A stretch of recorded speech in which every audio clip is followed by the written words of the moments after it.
여러분, 사람을 구원하는 하나님의 능력은 딱 하나, 복음뿐입니다. 하나님께서 사람을 구원하는 데 사용하시는 유일한 경륜은 오직 복음을 통해서 하십니다.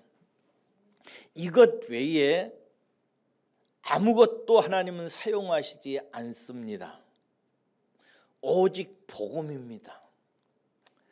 그러면 우리는 물을 수 있습니다. 대체 복음이 무엇이기에 죄와 사망 가운데 있는 인생을 구원할 수 있단 말인가? 이에 대해서 사도 바울은 복음에는 하나님의 의가 나타났기 때문이라고 얘기합니다. 하나님의 여기에서 의는 죄인을 대신해서 당신의 아들을 십자가에 내어주셔서 저주받게 하신 하나님의 의로운 한 행동을 의미한다고 그랬습니다.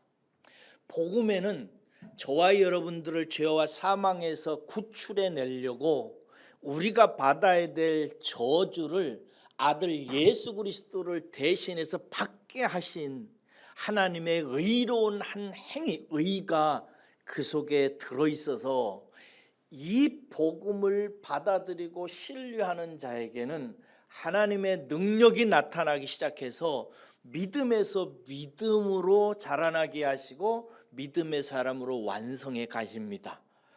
이것이 복음의 능력입니다. 저와 여러분들이 그러므로 일평생 누려야 되고 깨달아야 되고 하나님 앞에 감사해야 되는 것은 이 복음의 능력인 것입니다. 저는 여러분들이 이 복음의 능력을 알고 깨닫고 누리시기를 우리 주 예수님의 이름으로 축복합니다. 이 복음의 능력을 누리기 위해서 꼭 이해하고 깨달아야 되는 게 있어요. 복음은 듣고 이해하고 깨달음으로 받는 것입니다. 어느 날 갑자기 꿈을 꿔서 받는 것 아니고요. 어느 날 사업해가지고 대박나서 받는 것 아닙니다. 복음은 우리 귀에 들려지는 것이고 들려졌다면 그것이 이해되어져야 되고요. 이해된 깊이와 넓이와 폭을 알아서 내 전인격이 전율하고 감동하는 은혜를 통해서 복음의 능력이 내 것이 되고 내 의가 되는 것입니다. 그래서 복음의 능력을 누리기 위해서 꼭 이해하고 깨달아야 되는 게 있는데 우리는 왜 하나님의 의가 필요한가 이것입니다. 우리들은 모두 다 돈이 필요하고 남자친구가 필요하고 아파트가 필요하다고 그런 거에 목매여 있는데 하나님은 아니야. 너희들에게 정말 필요한 것은 나 하나님의 의야 라고 말씀하셨기 때문에 복음의 능력을 누리기 위해서는 왜 나에게 하나님의 의가 필요한가에 대한 명확한 이해가 있어야 돼요. 우리는 정말 하나님의 의가 없으면 희망이 없는가에 대한 깊은 깨달음이 있어야 돼요. 하나님의 의가 없으면 저나 여러분들이나 희망이 없습니다. 왜 그런가 이걸 깨달아야 되는 거예요. 대체 우리는 어떤 존재이기에 하나님의, 즉 하나님의 아들이 내 대신 저주를 받아야만 하는가? 대체 나라고 하는 존재가 얼마나 막가졌길래 하나님의 아들이 내 대신 저주를 받아서 십자가에서 물과 피를 다 쏟으면서 그렇게 죽임을 당하야만 했는가? 대체 내가 어떤 존재이기에 그런가? 이것을 이해해야 됩니다. 이에 대한 정답은 뭐냐면 우리가 죄인이기 때문이라는 것입니다. 저도 그렇고 여러분들도 그렇고 다 죄인입니다. 우리는 죄인으로 태어나서 죄인으로 죄를 지으며 살고 죄의 삭을 냅니다. 결과를 낸다 이 말이에요. 그리고 그 죄의 삭을 따라서 우리는 사망에 떨어지게 됩니다. 이러한 죄인을 살리려고 하나님께서 나타내신 방법이 하나님의 의요. 그러므로 하나님의 의하고 내가 죄인이라는 사실하고는 깊은 관계가 있습니다. 내가 죄인이라는 사실을 잘 이해하고 깊이 있고 폭넓게 깨달은 사람이 그 죄인을 위해서 하나님께서 준비된 하나님의 의의 세계를 깊이 아는 것입니다.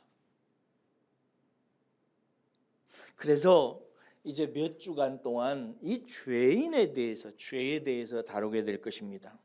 그리고 이 죄인의 문제를 깊게 다룬 다음에 비로소 하나님의 의에 대해서 말씀을 드리게 될 것입니다. 오늘은 이 죄와 죄인에 대한 근본적인 문제를 하나 다루려고 하는데, 오늘 설교가요 예화가 별로 없습니다.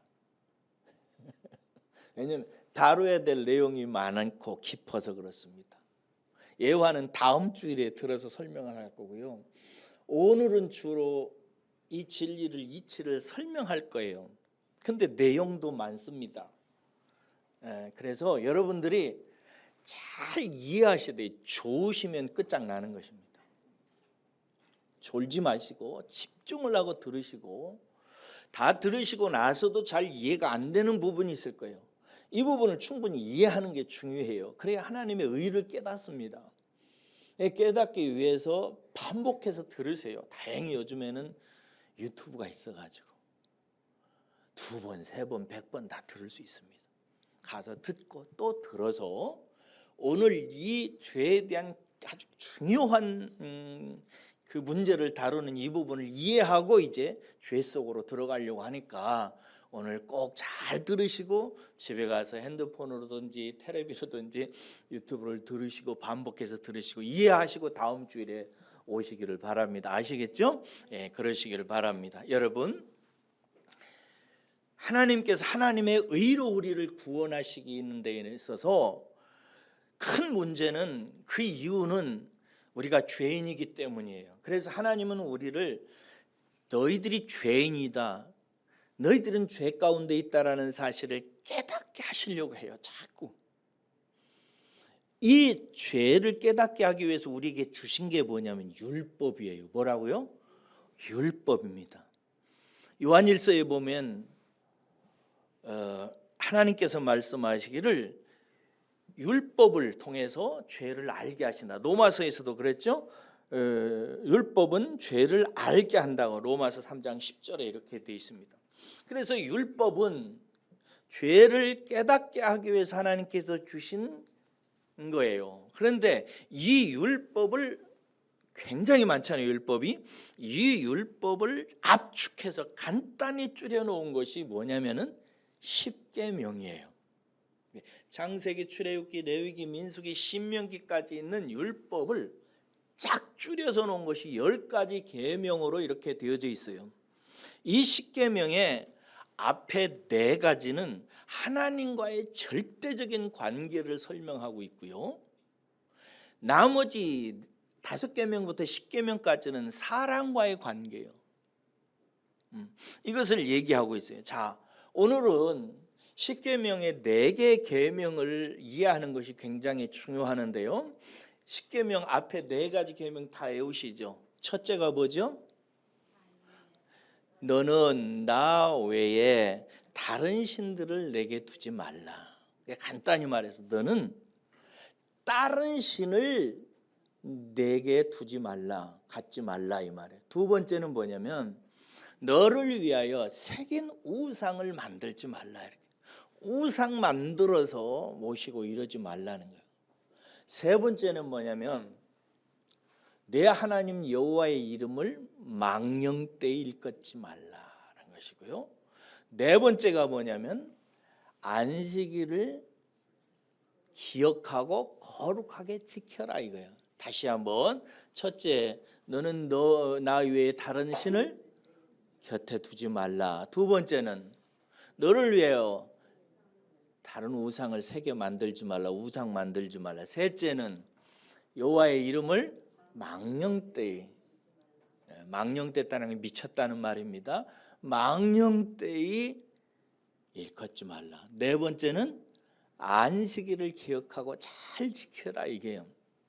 여러분, 이 율법을 주신 것은 하라고 돼 있으니까 이게 실천하라고 주신 것 같이 보이지만은 사실은 실천하라는 데 주 목적이 아니라 율법의 목적이 뭐예요? 죄를 알게 하기 위해서요. 그러니까 십계명은 죄를 알게 하기 위해서 주신 거예요. 이게 궁극적인 목적이. 특히 십계명의 네 번째 계명은 나머지 6개의 죄의 행동의 뿌리를 만들어내는 것이에요. 하나님과의 관계, 첫째, 둘째, 셋째, 넷째 계명은 사람과의 관계에서 살아가면서 만들어지는 모든 죄의 뿌리와 원천이 되어요. 그래서 하나님과의 관계가 굉장히 중요합니다. 그러면 이 죄의 뿌리는 뭔가? 첫째 계명에서 넷째 계명까지 핵심적인 하나만 줄이라면 뭐냐? 우상 숭배예요. 우상 숭배하지 말라는 거예요. 오늘 말씀은 이 우상 숭배와 깊은 관계가 있습니다. 하나님이, 자 보세요. 하나님이 만물을 창조하시고 사람을 만드셨어요. 하나님이 사람을 왜 만드셨을까요? 이사야 43장 7절에 보면은요, 하나님의 영광을 위해서 사람을 만드십니다. 하나님의 영광을 뭐라고 가르쳤죠? 하나님다우심이, 그렇지, 피조물에 나타나는 것을 말해요. 하나님이 어떤 분이신지를 만물을 창조하셔서 만물 속에 하나님의 신성과 속성과 능력을 넣어놔 가지고 그 만물을 통해서 하나님이 어떤 분이신지를 드러나게 하세요. 그러니까 아침 해가 솟는 것은 하나님의 영광이에요. 달이 뜨는 것도 하나님의 영광이고 물이 흐르는 것도 하나님의 영광을 보여줘요. 하나님의 영광. 그런데 하나님은 이렇게 자연을 통해서 하나님의 어떠하심을 드러내는 것으로 끝내시기를 원치 아니하시고요, 이 모든 만물을 다스리기 위해서 당신의 인격적인 영광을 나타내기를 원하셨어요. 인격은 뭐예요? 생각하고 느끼고 분별한 후에 행동하는 것을 말해요. 그래서 하나님은 하나님처럼 생각하고, 하나님 좋아하는 것은 나도 좋아하고 하나님 싫어하는 것은 나도 싫어하는 감성을 가진 사람으로 사람을 만드시고, 하나님처럼 행동하도록 하면서 만물을 통치할 자, 하나님같이 살 자,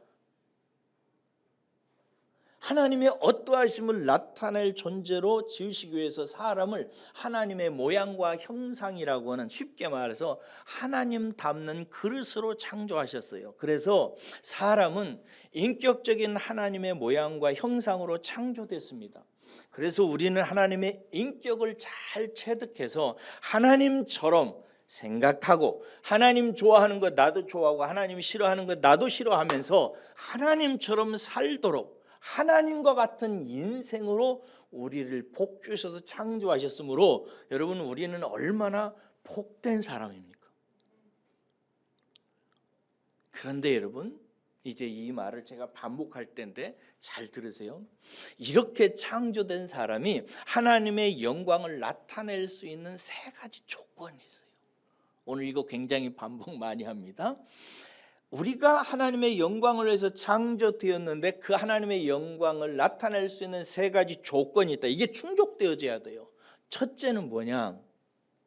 하나님께서 우리에게 하나님의 어떤 분이신지를, 신성을 우리가 알도록 나타내 보여주셔야 돼요. 하나님이 우리에게 하나님이 어떤 분이신지를 우리에게 나타내 보여줘야 돼요. 그래야 우리가 하나님을 닮지요. 그렇죠? 그러니까 첫째는 하나님이 계시를 통해서 우리에게 하나님이 어떤 분이신지를 알려주시는 게 있어야 돼요. 첫째가 이게 중요해요. 계시가. 두 번째는 뭐냐? 그렇게 하나님이 알려주시면 우리 측면에서 우리는 그것을 감사함으로 받아서 그렇게 나타난 하나님의 어떠하심을 우리가 닮아가야 돼요. 인격적으로. 이게 두 번째예요. 하나님은 나타내 보여셔야 되고 우리는 그것을 감사함으로 받아서 하나님을 닮아가야 된단 말이에요. 그러시기를 축복합니다. 이 2가지를 위한 필수 조건이 마지막 3번째 조건인데 뭐냐면, 무슨 일이 있어도 하나님과 우리가 인격적으로 관계가 끊어져서는 안 돼요. 이것을 성경은 뭐라고 하냐면 생명이라고 그래요. 하나님과의 관계가 교통이 되도록 하나님과 나와의 끊어지지 않는 영원한 생명을 우리에게 주시니 이것이 하나님과의 관계예요. 이 세 가지예요. 이런 맥락에서 십계명, 앞에서 죄를 깨닫게 하기 위해서 주신 십계명의 네 계명의 의미를 다시 한번 생각해 봐요. 생각하시면서 들어야 됩니다. 생각 안 하면 다 지나가 버립니다. 십계명은 첫째 뭐예요? 나 외에 다른 신을 내게 두지 말라. 둘째, 너를 위하여 우상 새겨 만들지 말라. 셋째, 망령되이 하나님의 이름을 일컫지 말라. 넷째, 안식일을 기억하고 거룩하게 지켜라 이 소리예요. 자, 이게 무슨 뜻이냐면요. 보세요. 나는 너를 나의 영광을 나타내는 복된 존재로 창조했다. 너는 나를 대신해서 만물을 통치하는 통치자의 삶을 이제 산다. 그러므로 너희들은 나를 닮아가야 된다. 나는 이제 네가 닮아야 될 나의 모습을 너희들에게 알려주게 될 것이다. 나처럼 생각하고 내가 좋아하는 것 너도 좋아하고 나 싫어하는 것 너도 싫어하고 그리고 나처럼 능력 있게 살 수 있는 모든 지혜를 행하도록 내가 만들어가게 될 것이다 앞으로. 그러니까 네게 제일 중요한 것은 뭐냐면 내 신성에 참여하는 것이다. 내 인격을 담는 것이다. 이를 위해서 나를 담하고 나를 이해하고 나를 닮아가야 되니까 절대로 네 마음속에 다른 신을 네 곁에 두어서는 안 된다 이거예요. 우리는 하나님을 닮고 하나님처럼 살아가야 하기 때문에 다른 신을 닮아서는 안 돼요. 다른 신을 우리 곁에 두어서는 절대 안 되는 거예요. 이게 첫 번째예요. 다른 신을 네 마음속에 두지 말아라. 절대 그것을 마음에 담으면 안 된다. 둘째, 그 신들은 보이지 않는데 그 신이 안 보인다고 그래서 하나님 나 여호와가 안 보인다고 그래서 허망한 우상을 담으려고 하는 시도를 하지 마라. 다른 말로 말해서 새긴 우상을 만들어서 그것을 하나님이라고 생각하지 마라. 이 말은 무슨 말이야? 네 마음속으로 네 생각으로 스스로가 이게 하나님이야. 이게 내 인생을 인도하는 거야. 이것이 있어야 내 인생이 제대로 풀려라고 생각하는 그것을 생각해내고 만들어내서 그 우상을 섬기는 일을 하지 말라 이게요. 왜냐하면 하나님은 하나님이 알려주시니까. 아시겠어요? 하나님이 알려주시는 그 신을 내 곁에 둬야 되지 하나님이 알려주시지 않는 다른 신을 너희들이 조작해서 만들어내서 그것을 네 곁에 두지 말라. 이게 새긴 우상이에요. 사람이 만들어낸 신들. 이것이 너희들을 책임지거나 인생을 담보하는 것이 아니라는 얘기예요. 세 번째, 그런 우상을 만들어 놓고 그 우상을 향해서 하나님이라고 부르지 마라 이 소리예요. 그건 미친 짓이다 이거예요. 뒤에서 설명하겠습니다만 하나님은 우리의 인생을 책임져주고 우리 인생을 이끌어주시는 아도나이 주님이십니다. 그런데 다른 신을 돈이나 권력이나 다른 것들을 내 인생에 책임져 주는 것으로 의미를 부하고 이름을 부르는 것은 미친 짓이다 이거예요. 망령되이 부르지 말라 이거예요. 그러면서 말씀하시기를 내가 너를 알려주는 일에 있어서 특별한 날을 하나 만들었다. 그게 안식일이다.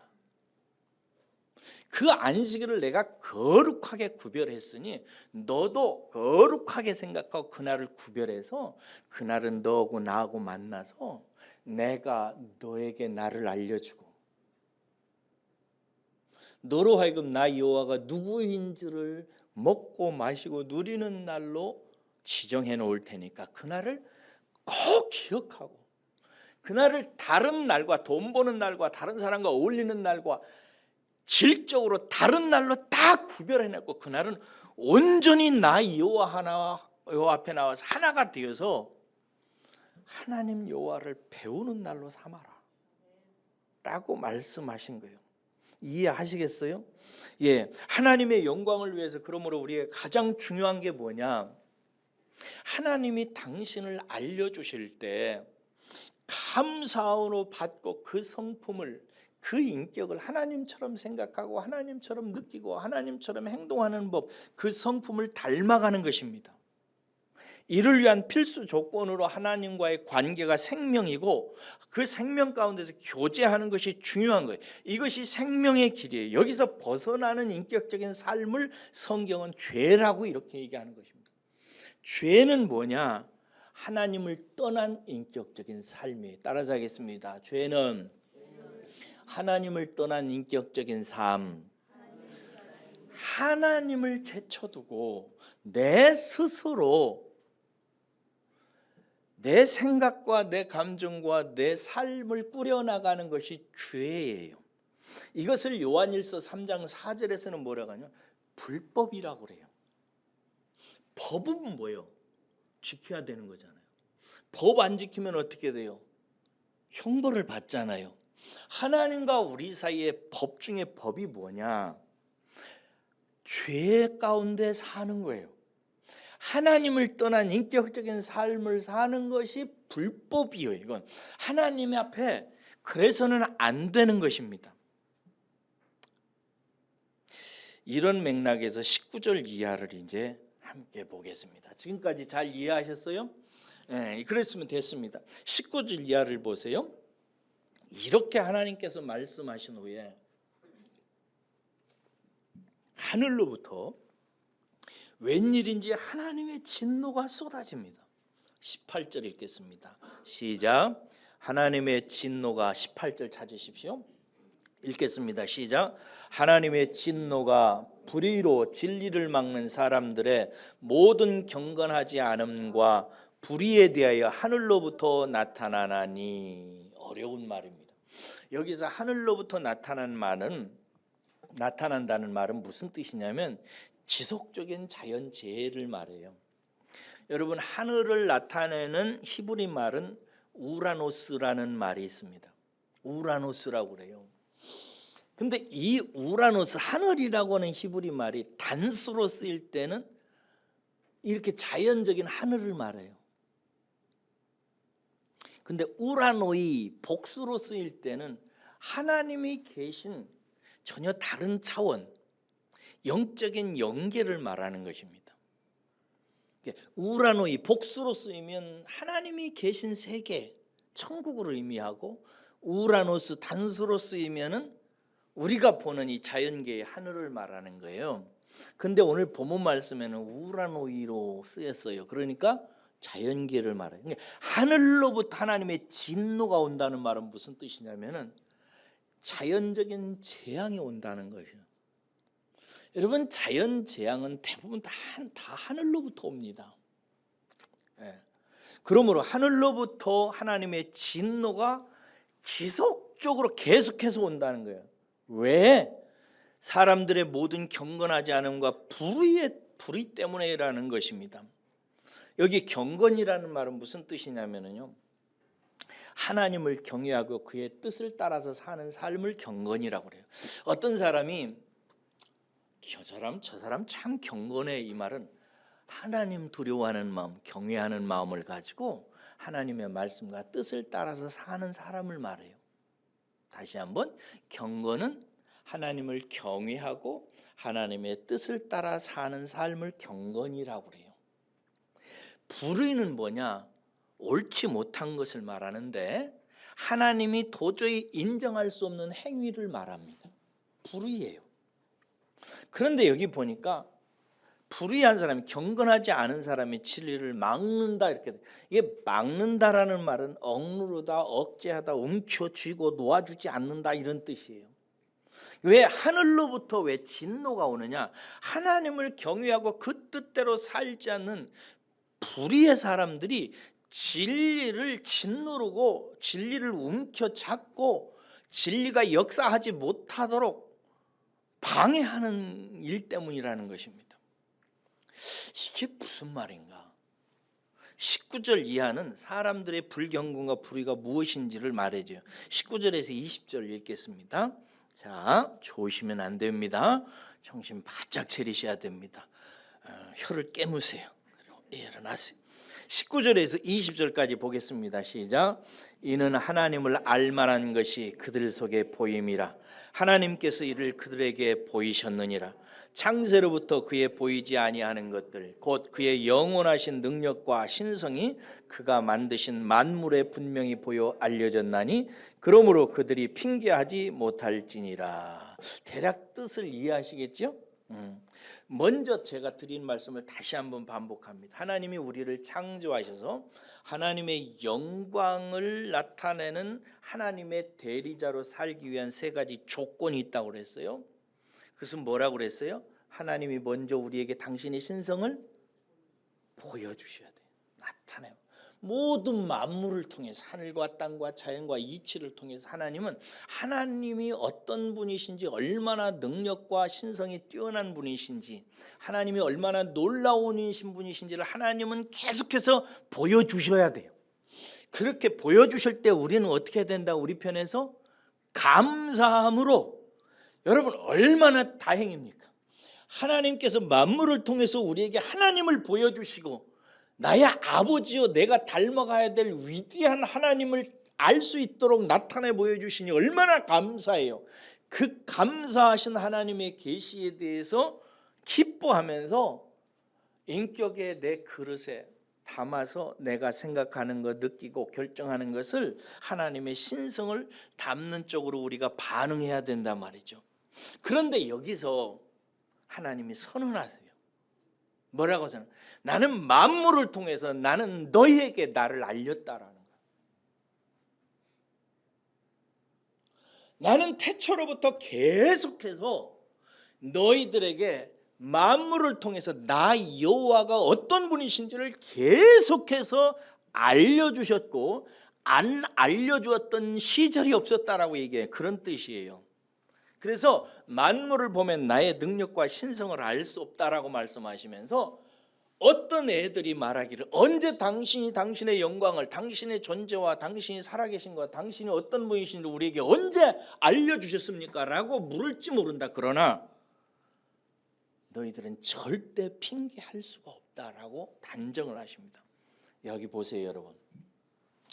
예화를 해야 되겠다 안 하니까 힘들어하시는 것 같아서. 여기 물컵이 있어요. 보세요. 여기 물컵이 있어요. 이 물컵을 저절로 생겼다고 믿는 사람은 아마 없을 거예요. 그렇죠? 혹시 그런 분 계신가요? 정신 감정하셔야 됩니다. 여기 제 시계가 있어요. 좋은 시계가 있어요. 제가 여러분들에게 이 시계는 쇳가루들이 지들이 모여서 돌아다니다가 뭉쳐가지고 시계바늘이 만들어지고 막 이래가지고 초를 나타내고 분을 받쳐 시계를 나타내고 이래가면서 하도록 이렇게 지들이 지가 이렇게 뭉쳐져서 이렇게 됐다라고 말하면 목사님이 저 비치셨나 이럴 겁니다. 왜 그런가? 만들어진 것에는요 엄청난 질서와 이치의 조화가 있어요. 그 속에는 어떤 이치와 질서가 있어요. 그렇죠? 이게 조화롭게 된 거예요. 이러한 질서와 이치의 조화는 그냥 생기는 것이 아니라 누군가 그 질서와 이치를 부여했고 작동하도록 창조했기 때문에 발생한 것들이에요. 그래서 여러분 주위에 지금 보세요. 여러분 눈으로 보이는 것 다 만든 겁니다. 여러분이 지금 눈에 보이는 어떤 것도 저절로 생겨난 것이 없습니다. 다 창조자가 있고 창조자가 그것을 봤을 때 일정한 목적을 가지고 그 목적을 실현하기 위해서 질서와 이치를 따라서 어떤 한 목적을 향해서 조화롭게 빚어진 것들입니다. 다 그렇습니다. 게다가 이렇게 만들어진 것 속에는요 그 만든 자의 실력, 능력과 성품이 그 속에 들어있습니다. 감성과 이런 것들이. 여러분 쇼핑 좋아하세요? 저는 쇼핑 굉장히 좋아합니다. 쇼팽의 노래를 그 곡을 듣다 보면 쇼팽이 정말 실력 있는 사람이라는 것은 막 경외감이 들어요. 저는 그 능력 앞에 이게 사람인가 싶어요.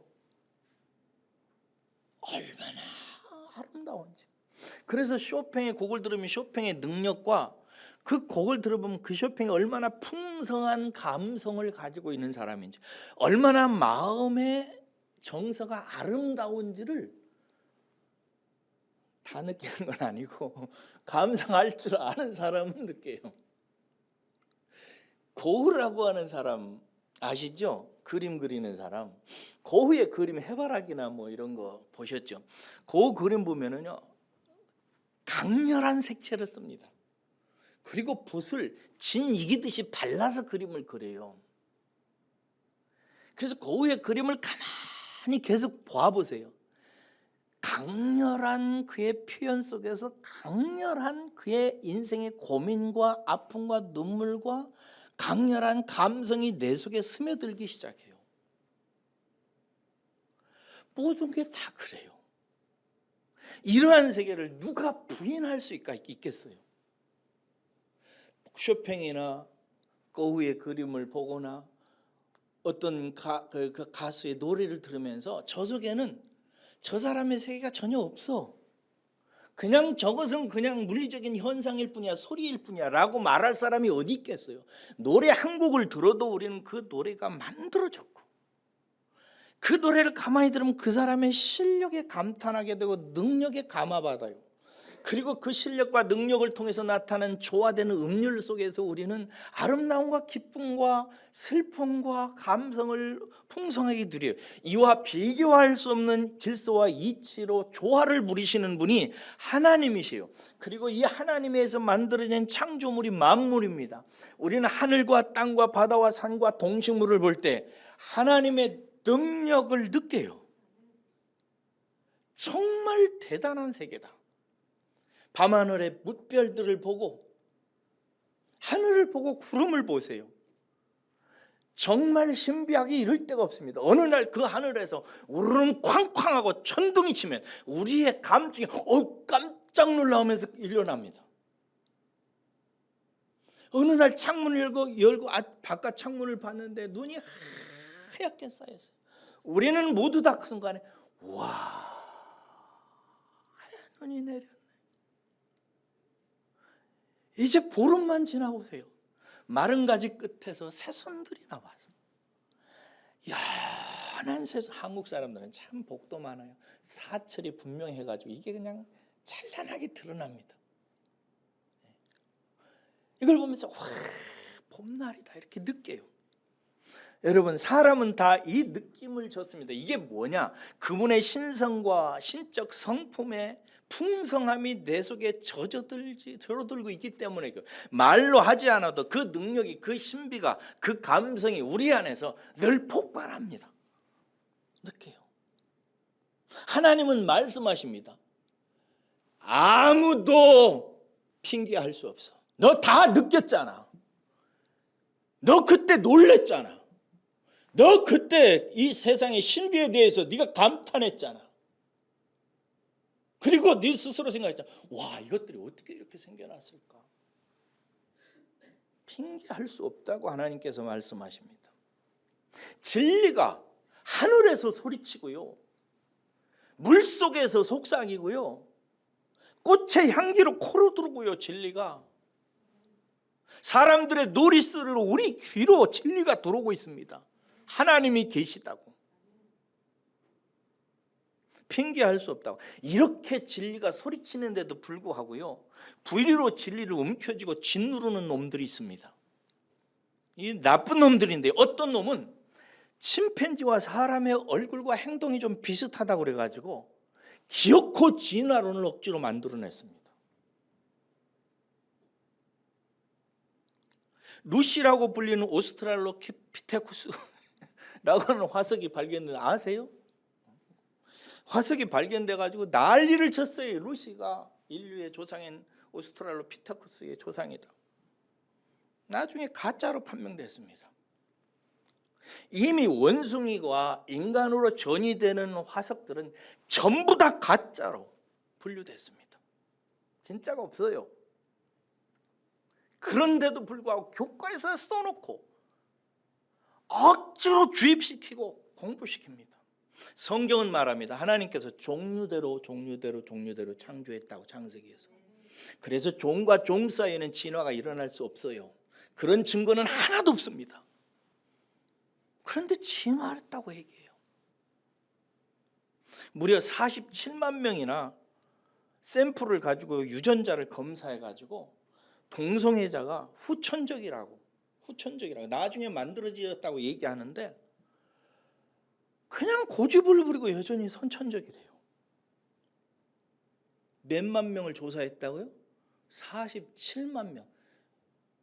조사해서 혹시 그런 동성애 유전인자가 있나 조사해? 없어요. 그런 거. 그런데도 축제를 하고 해요. 여러분, 인류가 주장하는 최고의 우주 기원설은 빅뱅 이론입니다. 모든 그 물리학자들, 그 자연과학자들이 인정하는 이론입니다. 빅뱅 이론, 지금까지 인류가 발견한 최고의 인류 기원설이에요. 이 이론에 의하면 이 우주는요 130억 년 전, 정확하게 138억 년 전에 작은 단일점에서 폭발이 나서 시작되어졌다고 그래요. 작은 점에서 시작되었다는 이론입니다. 알게 뭐예요? 근데 우주에 시작이 있다는 거잖아요. 이 시작이 있다는 것은 성경에서의 태초라고는 말하고 같은 말이에요. 그런데 여러분, 자연과학자들이 빅뱅 이론에서 말하는 시작은 인정하는데 창세기에 있는 태초라는 말은 받아들이질 않아요. 같은 말인데. 인간은 어떻게 해서든지 진리를 막고 짓누르고 불의로 움켜쥐고 진리가 꼼짝 못하도록 만들려고 해요. 언제부턴가 우리 사이에 유명하게 사용된 말이 있습니다. 사람은 자기가 보려고 하는 것만 본다. 똑같은 현상을 보는데 영 다른 해석을 해요. 똑같은 계엄령인데 국민이 절반으로 갈라져 싸웁니다. 아무리 이렇게 저렇게 얘기를 해도, 방송에서 얘기를 하고 전문학자들이 얘기를 해도 보려고만 하고 보려고 하는 것만 봅니다. 그러니 만물 속에 나타나게 하신 하나님의 능력과 신성을 어떻게 죄인이 인정할 수 있겠습니까? 왜 이렇게 되었을까요? 마땅한 길을 버리고요, 불의한 길을 걸었기 때문에 그렇습니다. 21절에서 23절 보세요. 21절에서 23절 보세요. 이렇게 하나님께서 만물을 통해서 하나님을 알려주셨는데 그 후에 뭐라고 얘기하는지 보세요. 21절에서 23절까지 읽겠습니다. 시작. 하나님을 알되 하나님을 영화롭게도 아니하며 감사하지도 아니하고 오히려 그 생각이 허망하여지며 미련한 마음이 어두워졌나니 스스로 지혜 있다 하나 어리석게 되어 썩어지지 아니하는 하나님의 영광을 썩어질 사람과 새와 짐승과 기어다니는 동물 모양의 우상으로 바꾸었느니라. 자, 여러분, 앞서 하나님의 영광을, 인격의 영광을 나타낼 수 있는 조건을 말씀드렸는데 기억하죠? 하나님이 당신의 신성을 우리가 알도록 나타내셔야 된다는 거고, 두 번째는 하나님이 그렇게 나타내실 때 우리는 감사함으로 받아서 그 신성을 닮아가는 것이 정상이에요. 만물 속에 여러분 하나님 당신을 담아 놓으셨다니 얼마나 감사한 일이에요. 그렇죠? 네가 알아서 좀 나 좀 닮아라 이러면 큰일 나잖아요. 이에 사람은 열심히 하나님을 그래서 배우고 담아냄으로써 우리는 하나님의 모양과 형상, 그릇이란 말이에요. 하나님 성품, 신성의 그릇이에요. 그래서 이 신성의 그릇인 인격에다가 담아냄으로써 그분을 닮아가면서 그분을 나타내면서 그분의 대리자로 사는 영광스러운 존재예요. 그런데 사람들은 어찌해서든지 하나님의 영광을 거부해요. 하나님의 영광인데 하나님의 영광이 아니래. 저것은 그냥 자연적이래. 내가 싫어하는 말 중에 자연이라는 말이에요. 스스로 자자 그러하련자. 스스로 그런 거래.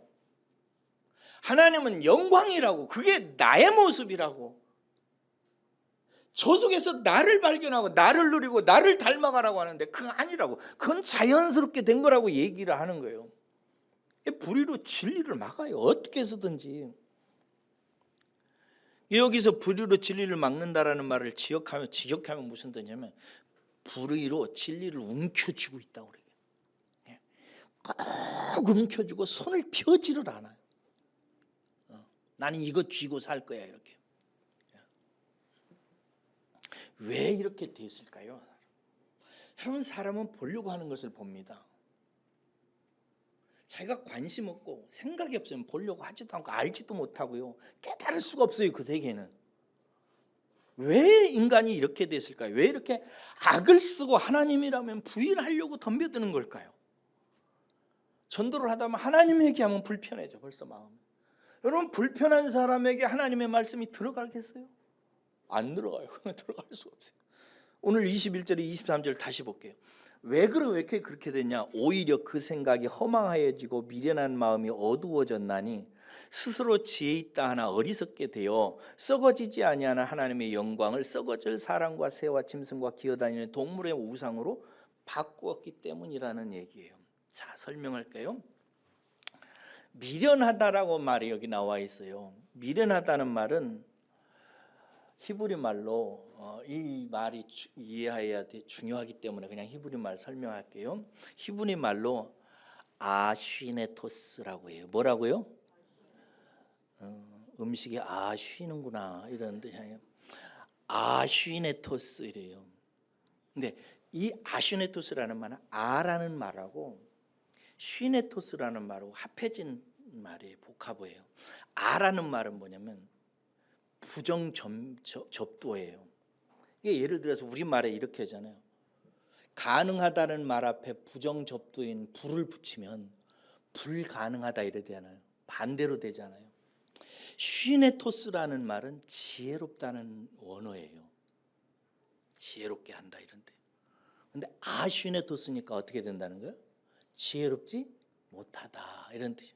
예, 여기서 미련하다는 말은 무슨 뜻이냐면 지혜롭지 못하다라는 말하고 똑같은 말이에요. 제가 여러분들에게 설명할 때 지혜와 어리석음, 미련함을 그렇게 설명하잖아요. 그게 그런 뜻이에요. 그래, 지혜롭다라는 말, 이 시네토스라는 말, 지혜라는 말의 어원이 시네토스라는 말은 무슨 뜻이냐면요, 쉰이라고 하는 말하고 모으다라고 하는 말하고 합성해요. 쉰은 무슨 말이냐면요, 함께라는 뜻이에요. 쉰, 함께 모은다는 뜻이에요. 쉰의 뜻은 지혜는요, 뭐 하는 것이라고요? 함께 모아서 갖는 거예요. 감이 오시나? 지혜는요, 절대로 혼자 스스로 모아서 자기의 인생 철학을 만들 수가 없습니다. 함께 만드는 거예요. 그럼 누구와 함께? 하나님과 함께. 슈네토소. 인생의 지혜는 선한 것은 죄악, 악한 것은 버려서 하나님의 영광스러운 행위를 하는 모든 행위의 근원인 지혜는요, 함께 모으는 거예요. 하나님과 함께 모아지는 거예요. 근데 하나님과 함께 모아지지 않으면은 절대 사람은 지혜롭게 될 수 없어요. 이것이 인생의 이치요, 질서요. 생각해 보세요. 사람은 태어나서 부모와 함께 있어야 사람이 됩니다. 이리와 함께 있으면 이리처럼 살아요. 맞지요? 우리가 영화나 뭐 만화 영화 같은 원숭이하고 같이 살잖아요. 그게 뭐예요? 그게 타잔이에요, 뭐요? 그러면은 타잔의 삶을 살잖아요. 인간이 그런 존재예요.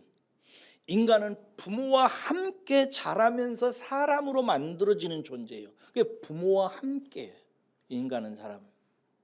나중에 지식을 배울 때 선생님과 함께 배워가요. 자라나서 가정을 꾸리고 자식을 낳는데 혼자 할 수 있어요? 혼자 자식 낳는 사람 있어요? 없어요. 아내와 함께, 남편과 함께 자기의 형상을 만들고 가정을 꾸리고 인생을 살아가는 것이 인간이에요. 인간은 함께해요. 한문에 참 잘 만들어 있어요. 사람 인자가 이렇잖아요. 사람과 사람이 함께 기대서 사는 게 인간이라요. 참 잘 만들었어요. 그런데 거기에서 하나는 사람이지만 하나는 뭐 해야 돼요? 하나님이어야 돼요. 이게 지혜를 가르쳐요. 사랑하는 여러분, 사람이 하나님의 인격적 영광을 나타낼 수 있는 조건을 다시 제가 떠올려 봅니다. 하나님이 먼저 당신의 신성을 자연 만물을 통해서 알려주셔야 돼요. 우리는 그렇게 알려주면은 보이는 것 속에서 보이지 않는 하나님의 능력과 신성을 인격 속에 담아가게 되는 것입니다. 이를 위한 필수적인 조건이 뭐라고 그랬어요? 하나님과의 인격적인 관계라고 그래요. 이게 생명이라고 그랬어요. 생명은 쉬운 말로 뭐냐면 함께요. 하나님과 함께해야 생명이에요. 이게 하나님이 우리에게 보여주시는 것을 내가 감상으로 받고 깨달아서 알고 하나님처럼 닮아가는 이치요, 생명이에요. 이 생명이 없으면, 이 관계가 만들어지지 않으면, 함께 되어지지 않기 때문에 인간은 하나님으로부터 나오는 모든 것을 들어도 들을 수가 없고 보아도 볼 수 없고 이해할 수 없어서 별로 안 좋아하고 싫어하고 경멸하고 나중에는 하나님 얘기하면 괜히 불만이 생기기 시작하는 거예요. 이게 이치예요. 알아두셨으면 아멘. 그렇습니다. 그런데 성경은 사람이 여기 본문 말씀에 뭐라고 얘기해요? 함께 지혜롭게 된다는 것이 아니라 뭐라고 해요? 스스로 지혜롭게 된다. 사람이 어리석고 바보가 돼가지고 말하기를 나는 스스로 지혜롭게 된다라고 얘기한다는 거예요.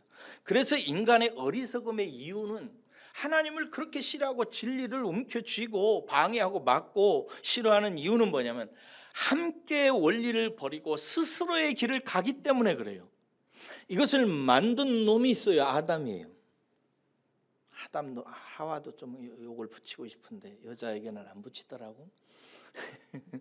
아담과 하와가 이걸 만들었어요.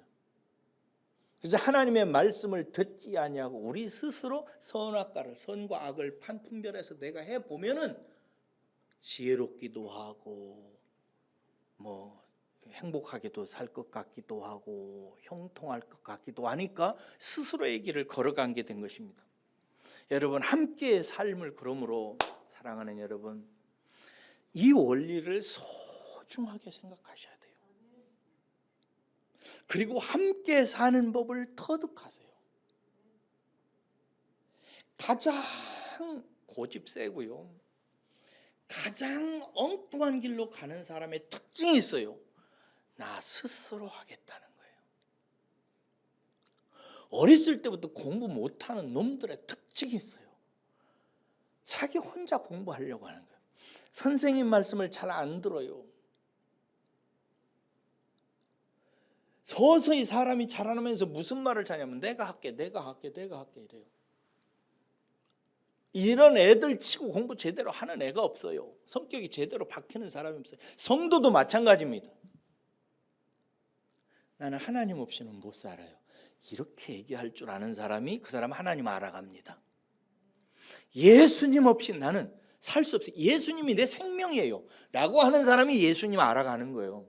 이게 원리라고요. 나는 성령님 없이는 못 살아요 라고 하는 사람이 성령님과 함께 살아요. 그래요. 교회는요 그리스도와 하나가 된 그리스도의 몸이에요. 하나님의 몸이라고요. 우리는 한 공동체인데 이게 예수님의 몸이에요. 하나님이 담겨지는 그릇이라고요. 그런데 교회 생활하면서도 주일날 예배만 딱 드리고 나는 내가 알아서 할 거야. 스스로 지혜로운 길을 가보려고 하는 거예요. 이 사람은 어리석게 되어져 가요. 이 사람은 고생 많이 합니다. 눈물 많이 흘려요. 이상하게 인생이 뒤틀립니다. 왜 그래요? 함께 하려고 하질 않아요. 말세 될수록 교회 풍조가 나쁜 게 하나 나타나는 사도 바울이 얘기해요. 말세가 될수록 무슨 현상이 벌어진다고요? 모이기를 패하려고 하는 거예요. 가능한 한 안 모이려고 그래요. 할 수만 있으면 안 나오려고 그래요. 이게 말세의 증상이요. 하지만 그러지 말고 너희들은 모이기를 뭐하라? 힘써라. 교회에서 잘 자라는 성도들은 다 이런 사람들이에요. 이거요. 여러분들은 그러시기를 주의 이름으로 축원합니다. 하나님과 함께의 길을 버린 사람들이 어떤 길을 가느냐, 이게 중요한데 시간이 다 돼버렸네. 이게 중요해요. 23절 읽겠습니다. 시작입니다. 시작. 썩어지지 아니하는 하나님의 영광을 썩어질 사람과 새와 짐승과 기어다니는 동물 모양의 우상으로 바꾸느니라. 여러분, 하나님은 피조물을 통해서 하나님의 영원한 능력과 신성을 나타내십니다. 그런데 어리석게 된 인생이 스스로 자기의 인생을 홀로 가려고 하는 사람들이, 하나님으로부터 독립선을 한 인간들이 하나님의 영광이 나타났는데요, 하나님이 천하 만물을 통해서 우리의 환경과 여건과 내 삶의 자식들과 내가 벌리는 모든 일을 통해서 하나님이 자기의 영광을 계속해서 나타내십니다. 여러분들이 경험하는 모든 것들은 다 하나님의 영광이에요. 여러분이 아침에 일어나서 눈 뜨고 보는 게 그게 하나님의 영광이라고요. 자식의 모습이 하나님의 영광이에요. 다 하나님의 어떠하심을 계속해서 나타내 보이셔요. 그런데 하나님의 영광을 나타내 보이시는데 어리석게 된 인생이, 스스로의 인생을 선택한 인생이 하나님의 영광을 썩어 없어지는 우상으로 만들어 버려요. 이 다음 줄에 이제 제가 이걸 설명을 많이 하게 될 거예요. 하나님은 우리에게 나 외에 다른 신을 놓지 말라라고 당부하셨고, 왜냐하면 그분만 담아야 되기 때문에. 다른 신을 새겨서 만들지 마. 네가 새긴다는 말은 이게 조작해서 만든다는 거예요. 네 생각으로, 네 판단으로 너 자신의 운명을 결정질 신을 만들어내지 말라 이거예요. 현대인들이 자기들이 생각해서 인간의 운명을 결정짓는 내 신을 뭐라고 하요? 돈이라고 생각합니다. 돈은 하나님이 만든 게 아니에요. 사람이 만든 것입니다. 사람들은 새겼어요. 뭘? 하나님을 대신해서. 분명히 하나님이 이 세상을 살아가는 모든 것들을 우리에게 주셨고 그것을 받는 방법을 알려주셨다고. 그런데 인간이 하나님을 거부하면서 생각하기를 내 인생에 먹고 살고 살아가는 모든 방식을 허락해주고 이것을 보장해주는 신을 만들었어요. 그 대표적인 것이 돈입니다. 돈. 저와 여러분들이 살아가는 대한민국이라고 하는 민주공화국은 자본주의 사회예요. 돈을 자본이라고 생각하는 사회입니다. 이것을 세상 나라라고 그래요. 이 세상 나라가 우리나라라고요? 나는 그렇게 생각하지 않아요. 나는 이런 나라 싫어요. 그냥 잠시 하나님의 나라를 알려주기 위해서 우리에게 주신 세상 나라예요. 보고 깨달으셔야 됩니다. 이렇게 썩어질 우상으로 만들어 놓고 그것을 하나님과 같다라고 생각해요. 무슨 말이냐면 하나님이 원래 우리의 운명을 쥐고 우리를 복된 길로 인도하듯이 돈도 있으면은 이것이 나와 함께해서 하나님과 비슷하기 때문에 나를 그 길로 인도하는 것이라고 돈을 그렇게 생각해요. 이게 우상이란 말이에요. 우상이라는 히브리 말은요, 호모 이오마라고 하는 말에서 나왔는데요. 참 여러분, 성경이 정말 저는 연구하다 보면 막 전율해요. 정말 성경은 성경이다. 하나님 말씀. 호모 이오마라고 하는 이 우상이라는 말은 갖게 만들다라는 뜻입니다. 갖게 만들다. 스스로의 길을 가는 사람이 무언가를 만들고 이렇게 말합니다. 이것은 이것과 같다. 이렇게. 현대 종교 사상가들은요, 열심히 뭘 만듭니다. 그리고 이 인생의 중요한 모든 신들을 만들어내고 그것이 같다고 얘기해요. 누구와? 하나님과의 같다. 노골적으로 이런 걸 들을 수 있습니다. 요즘에 다원주의 종교 신학자들은 이런 말합니다. 기독교든 불교든 힌두교든 이슬람이든 다 같다. 심지어 무슨 뭐 깽깽이 치는 무속도 같다고 얘기를 해요. 그게 우상의 뜻입니다. 사람이 창조해서 만들어내놓고 자기들이 빚어내놓고 하나님이 계신데 자기 인생의 운명에 키를 주고 있는 아도나이 주님이 계신데 그 주님은 제껴놓고 자기들로가 새겨 만들어낸 거예요. 생각하고 뭐 조작하고 해서 만들어내서 그것을 이 하나님과 같다고 얘기하는 그 대표적인 사건이 광야에서 이스라엘 사람들이 하나님을 만들었죠. 뭘로 만들었어요? 금덩어리로. 자기네들이 가장 중요하다고 인생을 담보짓는다고 내 운명을 책임져 준다고 생각하는 것을 이집트에서 가지고 나왔어요. 이게 뭐예요? 금덩어리요. 돈이요. 재물이요. 재물 나와가지고 그것을 가지고 새겨가지고 빚어가지고 송아지를 만들었어요. 그러고 말하기를 아론이 뭐라고 그래요? 저게 우리를 인도할 우리의 신이라고 그래요. 하나님과 같다고 얘기한 것입니다. 그렇게 해놓고 이스라엘 사람들은 거기에서 경배를 하고 예배를 하는 것입니다. 예배라는 말이 영어로 worship입니다. worship이라는 말은 가치를 인정한다는 뜻을 갖고 있어요. 송아지 우상을 만들어 놓고 worship을 하는 것입니다. 하나님과 동일한 가치를 부여하고 이름을 하나님이라고 부른 것입니다. 하나님께서 말씀하십니다. 새긴 우상을 만들지 마라. 그리고 그 다음에 하나님의 이름을 망령되이 일컫지 말라. 하나님 아닌 다른 것을 하나님과 같은 의미를 부여하고 거기에다가 의미를 부여하고 이름을 붙이지 말라는 거예요. 이런 뜻입니다. 사랑하는 여러분, 시편 4편 2절에 이런 말씀이 있습니다. 인생들아, 대체 어느 때까지 나의 영광을 바꾸어 욕되게 하며 헛된 일을 좋아하고 거짓을 구하려고 하느냐. 그렇게 한탄하세요. 오늘 말씀을 마감하면서 여러분들에게 드리고 싶은 게 있어요. 우리는 다 우상 숭배자들입니다. 인정하세요? 저도 여러분들도 다 우상 숭배자들이에요. 혹시 지금 이 시간 지금 이쯤에서 여러분이 우상 숭배자가 아니라고 생각할지 모르겠어요. 아니에요.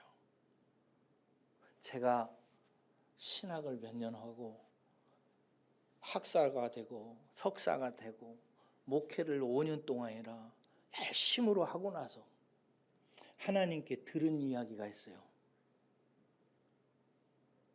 나는 네가 지난 5년 동안 들은 예배를 한 번도 받은 적이 없다. 너는 우상 숭배자다. 제가 그 말을 듣고 뒤집어졌어요. 그냥. 그래가지고 그때 강대상을 쓰러뜨리고 의자를 발로 차고 이러면서 억울해서 발짝발짝 뛰었어요. 너무 억울한 거예요. 내가. 그리고 나서 40일을 강단위에다가 이불 펴놓고 40일 동안 기도하며 하나님 왜 나를 우상 숭배자라고 얘기하십니까? 나는 절대 그런 사람이 아닙니다. 하나님이 나를 모르십니까? 기도하고 울고 뒹굴고 그리고 나중에 제가 고개를 끄덕거립니다. 하나님, 나는 우상 숭배자 맞습니다. 그리고 나서 하나님께 울부짖으며 로마서를 읽으면서 복음을 깨닫고 하나님께 기도했어요. 하나님, 나는 당신의 하나님의 의가 없으면 못 삽니다. 예수 그리스도의 십자가, 나를 대신해서 십자가에 달려 죽으시고 저주받으신 우리 예수님의 보혈의 피가 없으면 나는 하나님 앞에 하루도 못 삽니다. 나는 이제 조금 알 것 같습니다. 왜 예수님이 나를 사랑하셔서 십자가에서 저주를 받으시고 물과 피를 흘리셔야만 했는지, 목사가 돼서 성경을 연구하고 설교를 하고 교회를 인도하는데도 불구하고 여전히 자기 배를 섬기고 있는 나를 이제 봅니다. 나는 우상 숭배자입니다. 여러분, 오늘 본문 말씀은 그 얘기를 이제 시작하는 것입니다.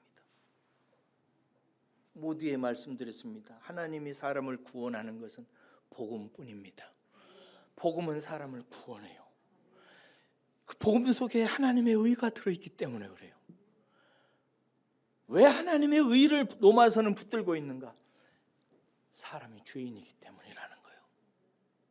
근데 사람들은 자기가 죄인이라는 걸 심각하게 몰라요. 그래서 다른 사람이 조금만 나한테 잘못하면 그 사람은 원수 삼아요. 하나님이 그런 우리를 부르셔서요, 아들을 십자가에다가 매달아서 모든 저주를 당신의 아들의 머리 위에다가 다 쏟아 부어버리십니다. 다 제가 본 환상이 그거였어요. 나를 위해서 하나님께서 아들을 십자가에 매달아 놓으시고 당신의 저주의 잔을 다 부어버리세요. 한없이 부어요. 하나님이 저주받는 당신의 아들의 얼굴을 볼 수가 없어서 온 땅에 흑암이 임하게 합니다. 깜깜하게 해놓아요. 그리고 그냥 부으세요. 거기다 계속. 그렇게 복음을 완성시켜 놓고 우리에게 말씀하십니다. 내 복음을 들어라. 이 기쁜 소식을 들어라. 이 기쁜 속에 들어있는 내 의를 봐라. 내 의를 믿고 받아들이는 자는 내가 의롭게 하리라. 이 의를 어느 정도 깨닫고 받아들이냐는 결정은 내가 얼마나 못된 죄인인지를 아는 데서 나타나기 시작합니다. 사랑하는 여러분, 그러므로 하나님의 복음을 우리 다 같이 잘 이해하고 깨닫는 대로 날로 더 깊이 나아갈 수 있기를 주의 이름으로 축복합니다. 설교 길어서 미안합니다.